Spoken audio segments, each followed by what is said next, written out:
ওসমান হাদির মৃত্যুর খবর প্রকাশ আন্তর্জাতিক গণমাধ্যমে। ইউক্রেনকে $105 বিলিয়ন ঋণ দিতে সম্মত ইইউ। ট্রাম্পের চাপে বিপাকে ভেনেজুয়েলা, বিশ্ববাজারেও বাড়ছে তেলের দাম। থাইল্যান্ড কম্বোডিয়া সীমান্ত উত্তেজনা কমাতে আসিয়ান পর্যবেক্ষক মোতায়েন।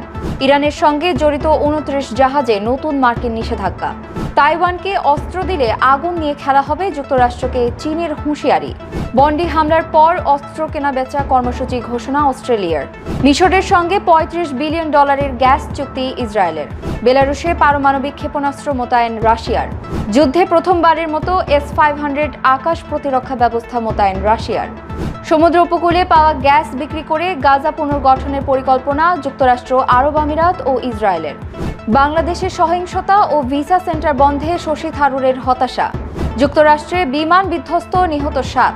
2026 সালের নোবেল শান্তি পুরস্কারের জন্য মনোনীত গাজার চিকিৎসকরা। দেখছিলেন টাইমস ইন্টারন্যাশনাল সংবাদ শিরোনাম, সঙ্গে আছি আমি নুসরাত জাহান। এবার বিস্তারিত। বাংলাদেশের তরুণ নেতা শরীফ ওসমান হাদির মৃত্যুর খবর প্রকাশ করেছে আন্তর্জাতিক গণমাধ্যমগুলো।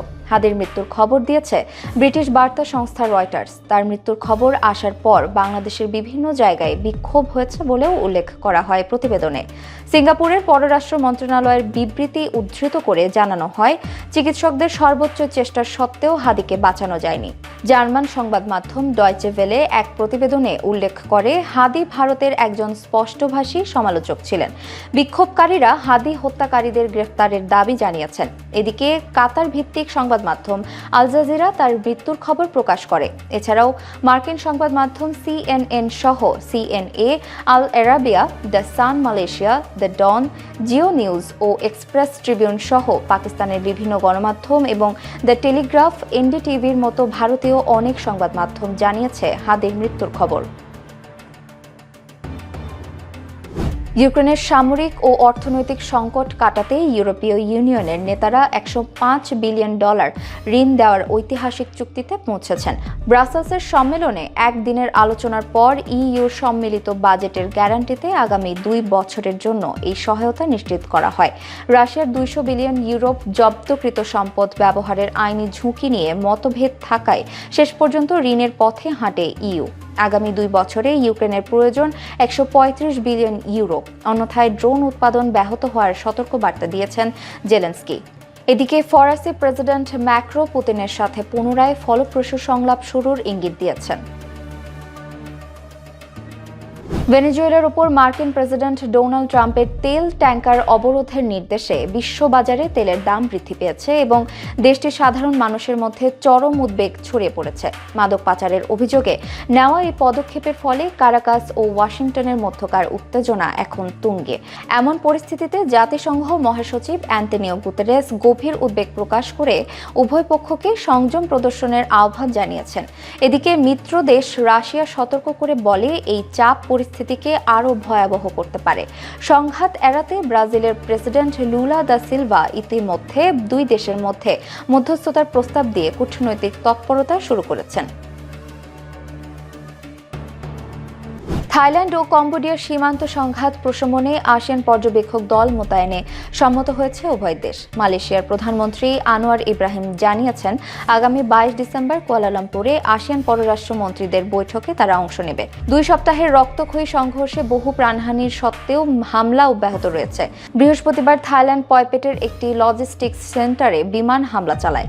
কম্বোডিয়ার দাবি, ক্যাসিনো হাব লক্ষ্য করে বোমা ফেলা হয়েছে। তবে থাইল্যান্ডের দাবি, তারা কম্বোডিয়ার সেনাবাহিনীর BM-21 রকেট মজুত করা গুদামে আঘাত হেনেছে। যুদ্ধবন্ধের দাবিতে কম্বোডিয়ার নমপেনে হাজারো মানুষ বিক্ষোভ করলেও কূটনৈতিক তৎপরতার মাধ্যমে শান্তি ফেরানোর চেষ্টা চলছে। ইরানের তেল ও তেলজাত পণ্য পরিবহনের অভিযোগে 29টি জাহাজের বিরুদ্ধে নতুন নিষেধাজ্ঞা ঘোষণা করেছে মার্কিন অর্থ মন্ত্রণালয়। পাশাপাশি সেগুলোর ব্যবস্থাপনা প্রতিষ্ঠানের ওপরও দেওয়া হয়েছে একই নিষেধাজ্ঞা। এসব জাহাজের মাধ্যমে শত শত মিলিয়ন ডলার মূল্যের ইরানি তেল পরিবহন করা হয়েছে বলে অভিযোগ করেছে ওয়াশিংটন। এই নিষেধাজ্ঞার আওতায় এক মিশরীয় ব্যবসায়ীও রয়েছেন, যার মালিকানাধীন বা সংশ্লিষ্ট কোম্পানির সঙ্গে 7টি ট্যাঙ্কারের যোগসূত্র রয়েছে। মার্কিন অর্থ মন্ত্রণালয় এসব জাহাজকে ইরানের তথাকথিত শ্যাডো ফ্লিট এর অংশ হিসেবে উল্লেখ করেছে।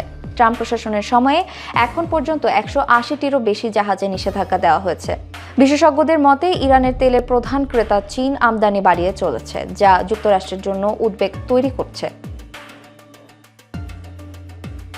তাইওয়ানের কাছে যুক্তরাষ্ট্রের উন্নত অস্ত্র বিক্রির প্রস্তাব অনুমোদনের তীব্র সমালোচনা করে একে আগুন নিয়ে খেলা হিসেবে অভিহিত করেছে চীন। চীনা পররাষ্ট্র মন্ত্রণালয়ের মুখপাত্র গৌ জিয়াকুন অবিলম্বে এই বিপজ্জনক পদক্ষেপ বন্ধ করতে ওয়াশিংটনকে সতর্ক করেন। সিনহুয়ার প্রতিবেদন অনুযায়ী চীন দাবি করেছে যে এই সিদ্ধান্ত এক চীন নীতি এবং দুই দেশের মধ্যকার 3টি যৌথ চুক্তির গুরুতর লঙ্ঘন। জিয়াকুন জোর দিয়ে বলেন, তাইওয়ানকে অস্ত্রসজ্জিত করা চীনের সার্বভৌমত্ব ও ভৌগোলিক অখণ্ডতাকে ক্ষতিগ্রস্ত করার পাশাপাশি ওই অঞ্চলে শান্তি ও স্থিতিশীলতার জন্য মারাত্মক পরিণতি ডেকে আনবে। এছাড়াও এটি তাইওয়ানের বিচ্ছিন্নতাবাদী শক্তিগুলোকেও ভুল বার্তা দিচ্ছে বলে জানান তিনি। বন্ডি বিচে প্রাণঘাতী সন্ত্রাসী হামলার পর দেশে অস্ত্রের সংখ্যা কমাতে নতুন করে গান বাইব্যাক কর্মসূচি ঘোষণা করেছে অস্ট্রেলিয়া সরকার। ঘোষিত কর্মসূচির আওতায় অপ্রয়োজনীয় ও নতুন করে নিষিদ্ধ ও অবৈধ অস্ত্র সরকার কিনে নেবে, যার ব্যয় ফেডারেল সরকার ও রাজ্য টেরিটরি সরকারগুলো সমানভাবে বহন করবে। সরকারের ধারণা, এতে লক্ষাধিক অস্ত্র সংগ্রহ করে ধ্বংস করা হবে। দেশটির প্রধানমন্ত্রী অ্যান্থনি আলবানিজ জানান, বর্তমানে অস্ট্রেলিয়ায় 40 লাখের বেশি আগ্নেয়াস্ত্র রয়েছে, যা পোর্ট আর্থার হত্যাকাণ্ডের সময়ের তুলনায়ও বেশি। অস্ট্রেলিয়ান ফেডারেল পুলিশ কমিশনার জানান, অস্ত্রের সংখ্যা কমাতে হলে বাইব্যাক কর্মসূচি একটি গুরুত্বপূর্ণ উদ্যোগ। মিশরের সঙ্গে $35 বিলিয়ন গ্যাস চুক্তি করেছে ইসরায়েল। চুক্তির বিষয়টি নিশ্চিত করেন ইসরায়েলি প্রধানমন্ত্রী বেনিয়ামিন নেতানিয়াহু। চুক্তির আওতায় অধিকৃত গ্যাস ক্ষেত্র থেকে দীর্ঘমেয়াদে বিপুল পরিমাণ প্রাকৃতিক গ্যাস মিশরে রপ্তানি করা হবে, যার সরবরাহ ব্যবস্থাপনায় থাকবে যুক্তরাষ্ট্র-ভিত্তিক কোম্পানি শেভরন। একসময় প্রাকৃতিক গ্যাসে আপেক্ষিক স্বয়ংসম্পূর্ণতা অর্জন করা মিশর এখন বিলিয়ন বিলিয়ন ডলার মূল্যের গ্যাস আমদানি করবে ইসরায়েল থেকে। ইসরায়েলি জ্বালানি মন্ত্রী এলি কোহেন বলেন, এই চুক্তি আঞ্চলিক জ্বালানি শক্তি হিসেবে দেশের অবস্থান শক্তিশালী করবে। কয়েক মাস ঝুলে থাকা চুক্তিটি শেষ পর্যন্ত ট্রাম্প প্রশাসনের চাপেই অনুমোদন পেয়েছে বলে ধারণা বিশেষজ্ঞদের। বেলারুশের নতুন হাইপারসনিক ও পারমাণবিক শক্তি সম্পন্ন ক্ষেপণাস্ত্র ওরেশনিক মোতায়েন করেছে রাশিয়া। এই তথ্য নিশ্চিত করেন বেলারুশের প্রেসিডেন্ট আলেকজান্ডার লুকাশেঙ্কো। তিনি বলেন, ইতোমধ্যে ক্ষেপণাস্ত্রটি যুদ্ধের জন্য প্রস্তুত করা হয়েছে। গত বছর ইউক্রেনের দনিপ্রো শহরে হামলায় এটি ব্যবহার করার পর রাশিয়া সেটি প্রকাশ্যে আনে। এদিকে রাশিয়ার ঘনিষ্ঠ মিত্র হিসেবে পরিচিত সাবেক সোভিয়েত প্রজাতন্ত্র বেলারুশ 2022 সালের ফেব্রুয়ারিতে ইউক্রেনে হামলা শুরুর সময় বেলারুশের ভূখণ্ড ব্যবহার করেছিল মস্কো।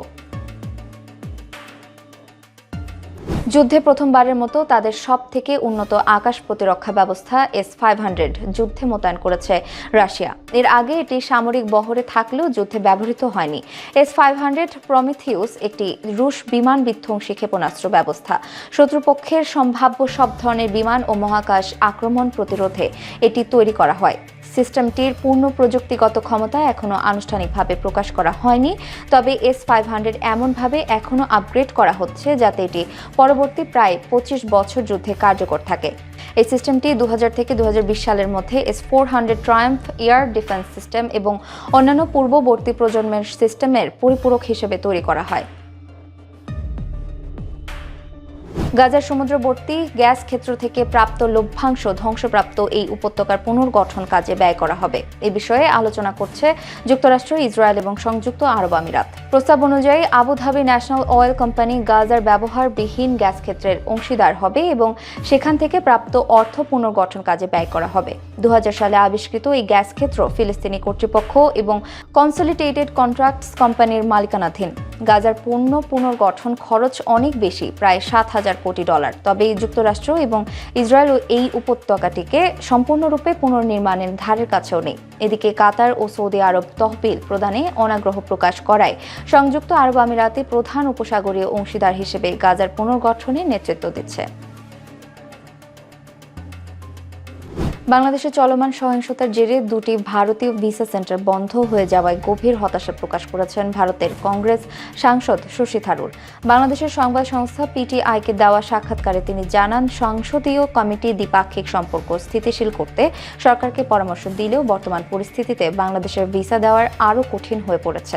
ভারতীয় ও ভারতপন্থী বলে বিবেচিতদের বিরুদ্ধে বৈরিতা ও উদ্বেগজনক বলেও মন্তব্য করেন তিনি। প্রতিবেশীর সঙ্গে সম্পর্কে গুরুত্ব মূল্যায়ন করে দ্রুত পরিস্থিতি স্বাভাবিক করার জন্য তিনি বাংলাদেশ সরকারের প্রতি আহ্বান জানান। যুক্তরাষ্ট্রে এক ভয়াবহ বিমান দুর্ঘটনায় বিমানটিতে থাকা সব আরোহী নিহত হয়েছেন বলে জানায় বার্তা সংস্থা রয়টার্স। স্টেটসভিল আঞ্চলিক বিমানবন্দরে সেসনা 550 মডেলের ফ্লোরিডাগামী ব্যবসায়িক জেট বিমানটি বিধ্বস্ত হয়। উড্ডয়নের পরপরই বিরূপ আবহাওয়ার মুখে পড়ে বিমানটি রানওয়েতে ফিরে আসার সময় এই দুর্ঘটনা ঘটে। দুর্ঘটনার পর বিমানে প্রচণ্ড আগুন ধরে যাওয়ায় নিহতদের পরিচয় শনাক্ত করা কঠিন হয়ে পড়ে। দুর্ঘটনার তদন্তে যুক্তরাষ্ট্রের ন্যাশনাল ট্রান্সপোর্টেশন সেফটি বোর্ড একটি বিশেষ দল পাঠায়। অধিকৃত ফিলিস্তিনি ভূখণ্ড বিষয়ক জাতিসংঘের বিশেষ দূত ফ্রান্সেসকা আলবানিজ এবং গাজা ভিত্তিক চিকিৎসকদের 2026 সালের নোবেল শান্তি পুরস্কারের জন্য মনোনয়ন দেওয়া হয়েছে, এমন তথ্য জানালেন ইউরোপীয় পার্লামেন্ট সদস্য মাতিয়াস নেমেক। ব্রাজিল, দক্ষিণ আফ্রিকা, কানাডা, অস্ট্রেলিয়া, নিউজিল্যান্ড ও যুক্তরাজ্য সহ 33 দেশের প্রায় 300 জন প্রস্তাবক এই মনোনয়নে স্বাক্ষর করেছেন। কঠিন পরিস্থিতিতে মানবিক মূল্যবোধ রক্ষা, রাজনৈতিক বিভাজন অতিক্রম ও শান্তিতে অবদানকে স্বীকৃতি হিসেবে দেওয়া হয়েছে এই মনোনয়নটি। গাজা ভিত্তিক চিকিৎসকরা সশস্ত্র সংঘাতের মাঝেও জীবন রক্ষা করেছেন। নেমেক বলেন, আন্তর্জাতিক আইন ও মানবাধিকার সম্মান নিশ্চিত করতে এই মনোনয়ন বিশ্বজুড়ে গুরুত্বপূর্ণ বার্তা প্রেরণ করবে। এই ছিল আজকে টাইমস ইন্টারন্যাশনাল 10 মিনিটে সারা বিশ্বের সর্বশেষ খবর পেতে সাবস্ক্রাইব, ফলো করে বাংলাদেশ টাইমসের সঙ্গেই থাকুন।